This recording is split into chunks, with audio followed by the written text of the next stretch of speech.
Okay, so the sixth episode of Loki and the season one finale just dropped on Disney Plus, and I mentioned in my review of last week's episode that I was a little nervous because in the finales of all these other Marvel shows, it's like their biggest blunders have been in the finale. That was the case in WandaVision and Falcon and Winter Soldier. Was this the case with this episode? Personally, I'll tell you in a bit. What do y'all think about it? Okay, so let's start with negative stuff. Um, the episode was light on action. I wish there'd been a little bit more. Then again, I am kind of okay with it because this show is a little bit different from the MCU's normal stuff. And I find it, I think it's okay that they did something a little bit more unorthodox. Kind of like what WandaVision should have done, but we'll talk about that in a bit. And then, yeah, but I still wanted to see a little bit more action in this episode. I mean, there was some, but I just wish there was a little bit more. Moving on to the positive stuff. Um, Everything else. I haven't seen a lot of reactions from the He Who Remains thing, but personally, I think it worked really well. My first thought when he showed up, because he was like leaning back a little bit, I thought, is that Hannibal Buress? Like Hannibal Buress, the comedian? And I was very confused because I was like, wait a second, what's Hannibal Buress doing in Loki? And then he kind of came into focus, and I was like, who is this guy? And then I saw the purple and green, and I was like, no way. So I've heard some speculation that Kang the Conqueror was going to be one of the person who's controlling all of this. I I wasn't necessarily in agreement, but I don't think I was opposed to that either. I was opposed to the idea of Miss Minutes as the big bad. Like when Sylvie in like the first couple minutes of the episode when Sylvie and Loki are just walking through the Citadel and then Miss Minutes just pops up on screen, I was like, oh no, please don't make Miss Minutes the bad guy, Loki. You've been so good up to this point. So, and they did not do that, which I am really, really, really happy about. I'm so glad because it would have been a disaster. Like, it would have been really, really stupid if they'd made Miss Minutes, the cartoon character, the mascot of or Casey, the receptionist guy. Oh, yeah, where's Casey been?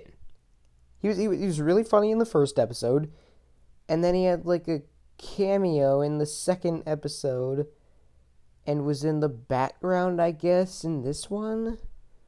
Like, he was a Minute Man at the very end of the episode in the alternate timeline. So, what happened to that guy?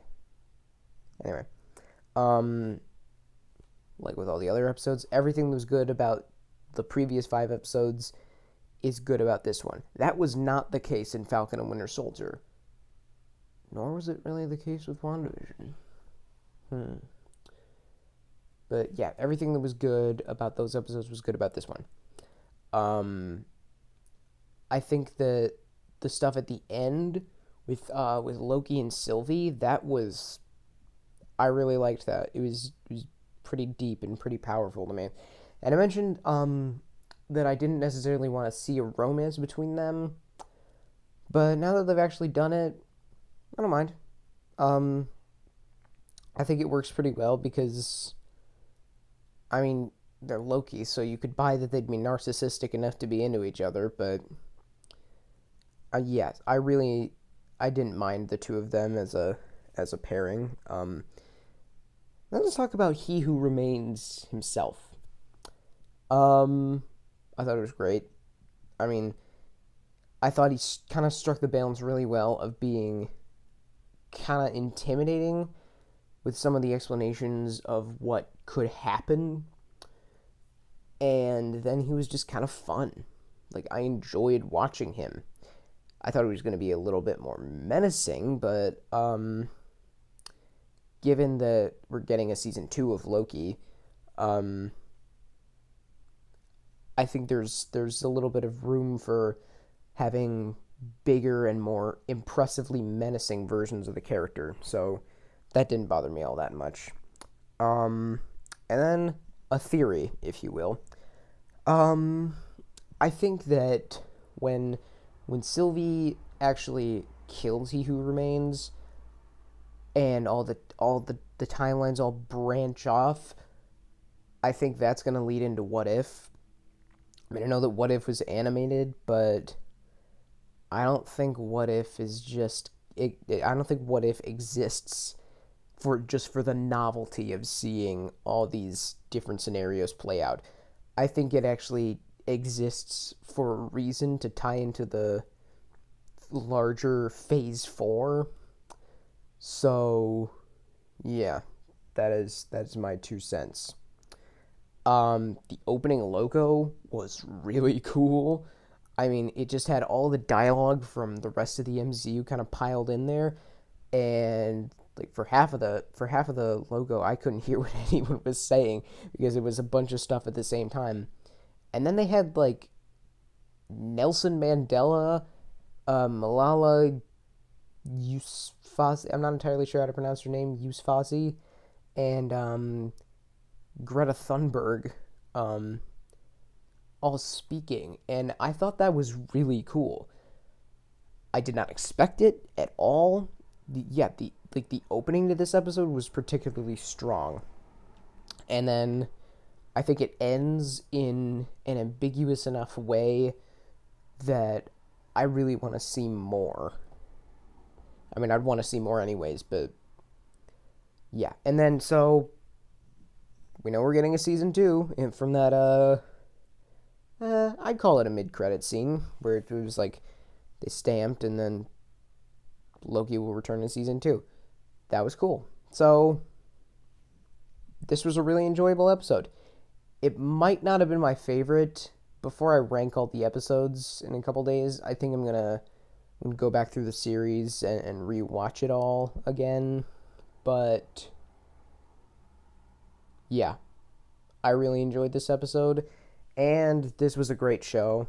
It was most likely my favorite of the 3 so far because it didn't make any big mistakes. Like, I figured this show ended the pattern of making big mistakes in the finale, which again, WandaVision and Falcon and Winter Soldier did. And this show avoided that, which I'm really glad about. I'm gonna be interested to watch this episode again when we have season 2. So yeah, that'll be interesting. So thank you guys for watching. What did y'all think of Loki episode 6 and Loki in general? Tell me in the comments. Like, subscribe. Thank you for watching, and as always, keep calm and watch on.